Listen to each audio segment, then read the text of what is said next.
Hello viewers and welcome to Warlock II The Exiled. I'm Chu, and today we're starting a pre-release Let's Play covering this particular game. Just sort of as, I recall covering the original game actually about 2 years ago. So, the Warlock series of games here are a series of 4X turn-based strategy games, and what that essentially just sort of sums up into is that it plays out a little bit like the Civilization line of games, where you start out with one town and you sort of expand from there. You do a little bit of research, do a little bit of building, stuff like that, and of course you do come into clash with your rivals. Now, instead of say researching technologies inside say Civilization, you instead research spells, and from these spells you can then influence the map. You can do a whole bunch of them. There's utility spells, of course, summoning spells, of course, and your generic heal and damage spells as well. So it's fairly interesting. In addition to that, it also uses this multi-world system, which I feel is fairly interesting. And what that means is that instead of playing on just one map, such as like in Civilization, you actually play on a whole bunch of different interlinked maps that you can sort of switch to and from, and these different maps will actually have different themes, different sizes, and all sorts of different events present inside them. So they're really rather nifty. With that sort of said, let's set up a basic game because there's no campaign yet inside this particular press preview version. We'll play on normal difficulty. I'll leave the settings on default, and the victory conditions are all we had to do is beat the other great mages, and the great mages are effectively what Civilization, I suppose, you play as. And there will also be a boss faction called the United one down here, and well, we might get to that or we might not. I'll start the game on a normal universe with, say, 3 different opponents, and the game will just choose what opponents there are. In the meantime, let's build the character that we want to play as, and really go from there. So, all of the elements of your faction can actually be customized, although there are a few preset ones that you can choose from here. And as you can probably tell, how the game works is that you the person that you choose determines where these presets, all they are really are a profile picture here. It'll choose your race, your starting selection of spells, and your perks is essentially all that it does. And of course we can customize those options as we go along here. I like to go with this guy as a basis and really just go from him. So this guy is his name is Escalaborn. He's the ruler of the Svarts, and these guys are a race of these futuristic Viking dudes, is how I picture them, and they're fairly nifty. So I think we'll play as them. Inside this game, inside the original game, there were these 3 factions. You either played as a human, the undead were the monsters, which were just sort of a hobble group of different creatures. Inside this game, it introduces the Svarts, the Planestriders, which are these, I would say, like assassin humanoid people, just generally people in cloaks. And also you have the elves too, which are, elves, they're elves, not much to say about them. So going from this guy, what happens is that it sets you up with the Magnate and the Treasury default places with the default perks, along with the Glorious Tactician one. We can reset this, meaning that we can take away some of these perks for some of these points, which then we can use to pick out a few more perks from. What I'm going to do is that I don't necessarily like the guys' starting perks except for Glorious Tactician, so I'll leave that selected. And what I want to do is that I want to pick out something that'll help us with casting speed, so we'll go with Archmage.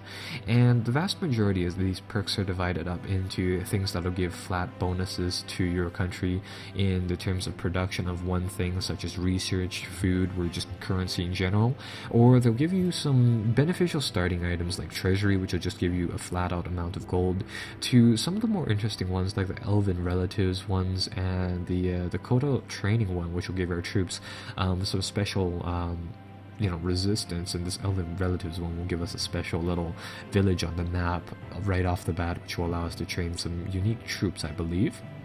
I'm going to go with Archmage simply because casting spells is rather important, and Glorious Tactician simply because it buffs all of our units up in general.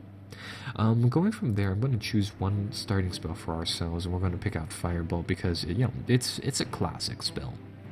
Going from there, you'll see up here there's a whole bunch of those favor abilities, and they're fairly expensive. They're actually the most expensive ones, being at 6 perk points, as I like to call it, per one. And what they do is that throughout the game you can build shrines to align yourself with a particular deity, and as you do that, you then start to getting some specialty spells which are fairly nifty, things that you can generally use to give you the advantage in the fight. Although if you align yourself with one deity, it typically alienates you from another one. With that said, I mean, it sort of works better in practice than me talking about it. So let's take a look at the magic tree as the first thing that we do to just sort of start things off. Magic inside this game, it's divided up into 3 different sections. You have to sort of finish the first tier of one particular set of spells before moving on to the other sections, and as you can tell, I mean, there's a fair amount of spells inside the game. So, starting off, the 2 upper columns here are the spells that pretty much everybody gets. They're really separated into wizardry, sorcery, and it's more of a categorical thing. Currently, we started off with Lesser Fireball because that's a spell that we chose from the initial page, and the reason I chose Lesser Fireball is that you'll see here that in casting time, it's 0.5 of an hourglass, meaning that excuse me, you can cast a spell twice per turn, so you can spend up to 30 mana per turn on this one sole spell alone. You can cast it twice, which is fairly useful. We have a fair amount of generic spells at the beginning of the game, a whole bunch of damaging spells like Lesser Fireball, Shadow Bolt, Life Bolt, stuff like that. We also have a few weapon enchant spells, like melee resistance and frost weapon, some healing stuff like lesser heal, but the one that I'm going to go for is Magic Eye, which will allow us to increase the line of sight for one of our units, making it really rather useful for peeling back this this fog of war that is here. So moving forwards, there's a few more things that we have to do. We have to get production started, we have to move our troops obviously, but let's take a look at the worlds here. So we started out inside Snowy Wastes, and I suppose it's appropriate seeing as how our guys are sort of this Viking faction. It's a tiny world, and it's a great land type of world, so it's one giant continent is my interpretation of that. And we have 1 town and 2 units there so far. There's a whole bunch of there's a whole bunch of unknown worlds and then 2 preset ones. The Mirror World and the World of the United one, those are the boss fight worlds, so that's sort of that. Moving forwards here, let's take a look at the map first, and let's start to get our guys to move around and to sort of explore.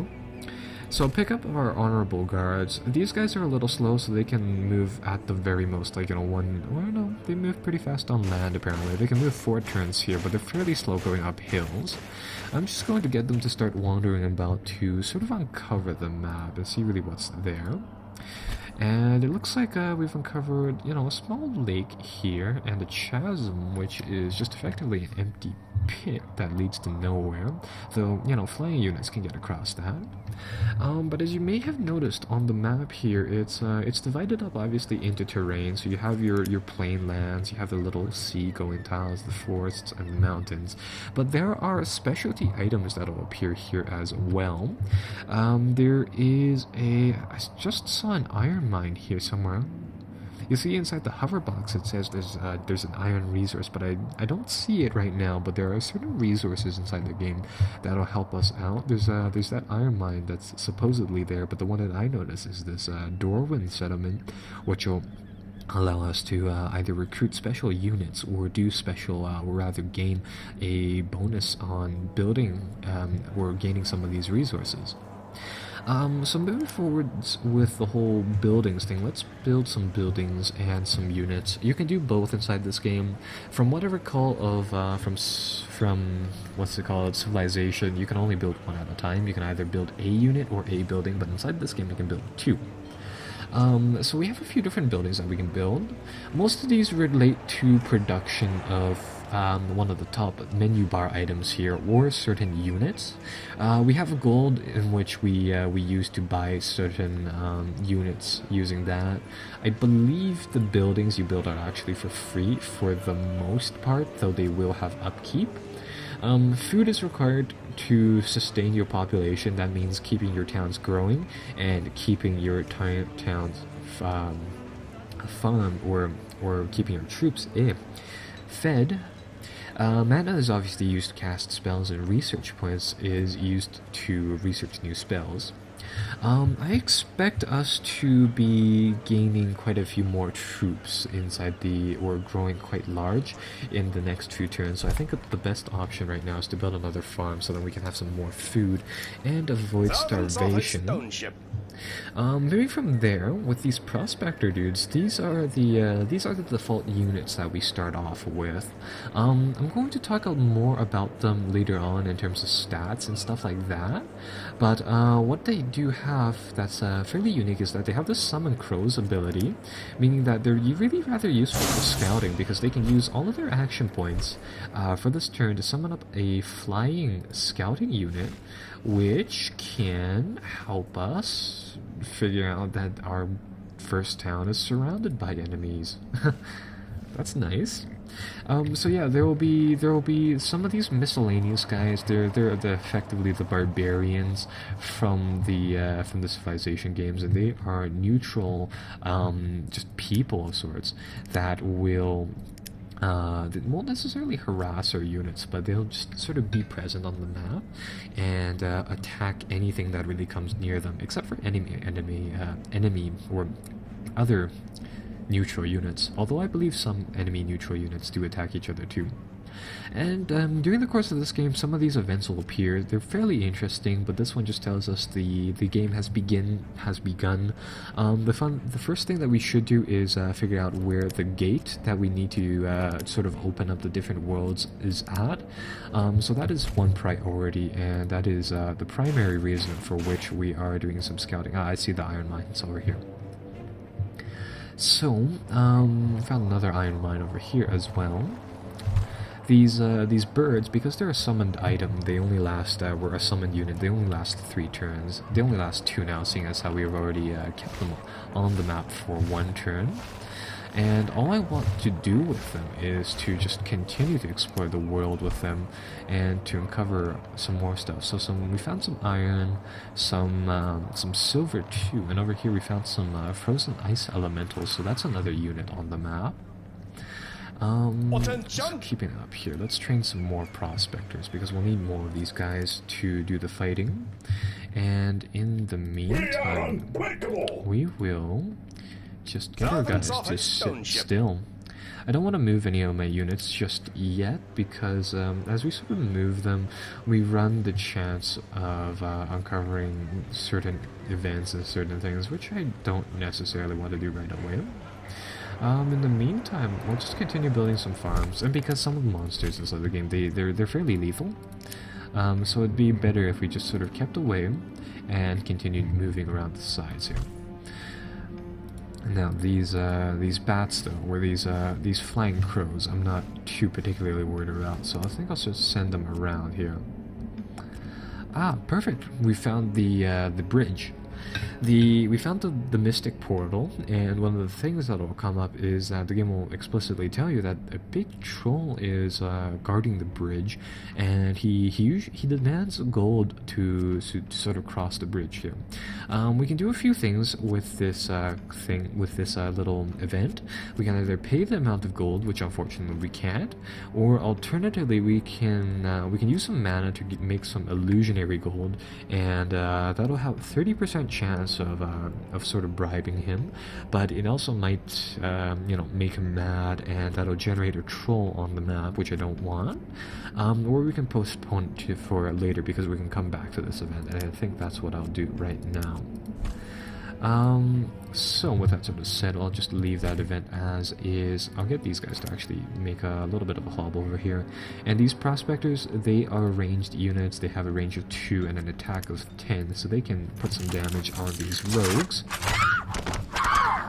They're actually fairly effective. These rogues are, they're quickly dying out, so I want to see if I can get rid of all of them immediately with a fireball spell here.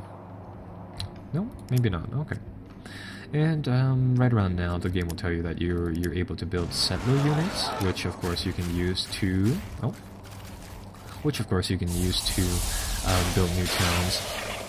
Oh no, it's gonna kill all of those crows. We are unbreakable. And it looks like there's some ice wolves down here. These things are fairly easy to beat, so I'll get our guys to come over here and smash them down. And you'll notice that there's a layer tile right underneath them, and those layers, they spawn more monsters. Although the good thing is that if you manage to sort of pick off the group defending the little base, you will be able to enter this tile, and you'll be able to gain some gold for it too. So that's rather nice. With that sort of said, what I want, can I nab this right away? No, okay.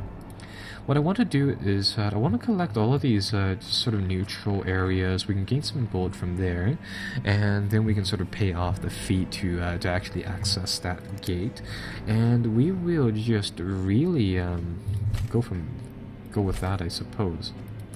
And now, new turn. Let's collect that. Oh, and we found some pumpkins over here. Pumpkins are a resource that you can build a special farm on. It'll increase the amount of food you can generate, and along with some mana actually, so that's kind of cool. Hit them, brothers.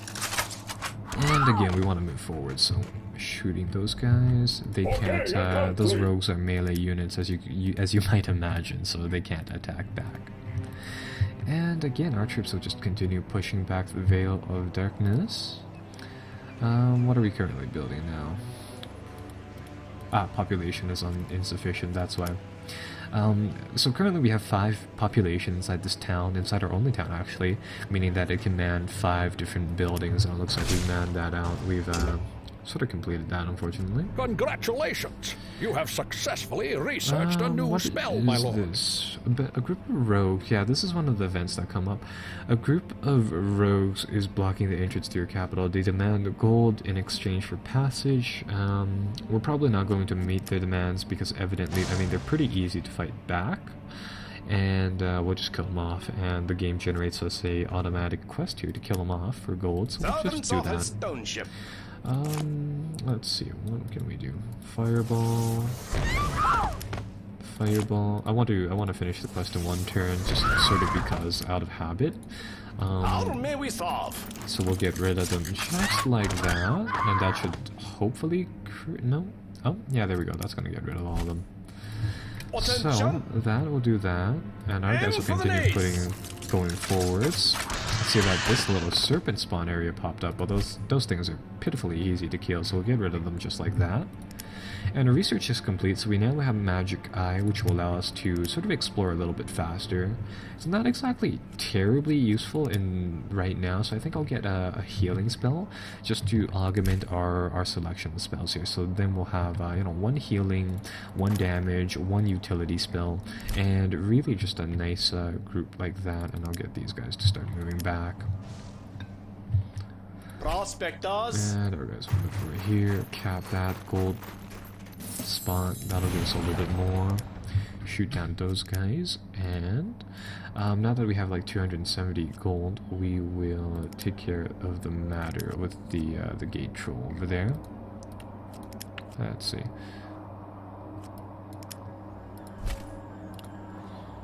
We had to actually physically go to that object, to that thing, to revisit it again.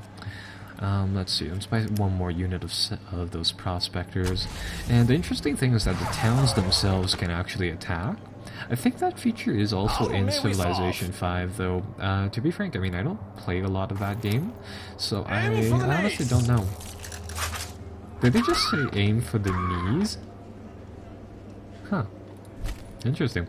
Yeah, and those towns, they do a surprising amount of damage, and I think it scales up depending on, they scale up depending on how much population you have. At least I believe they do. I'm not terribly sure of that, though.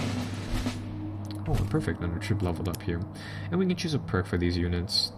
We can have Cover Specialist, which will give them a bonus to defending when they're on like hills and mountains and forests, a generic resistance to arrow attacks, or a damage attack.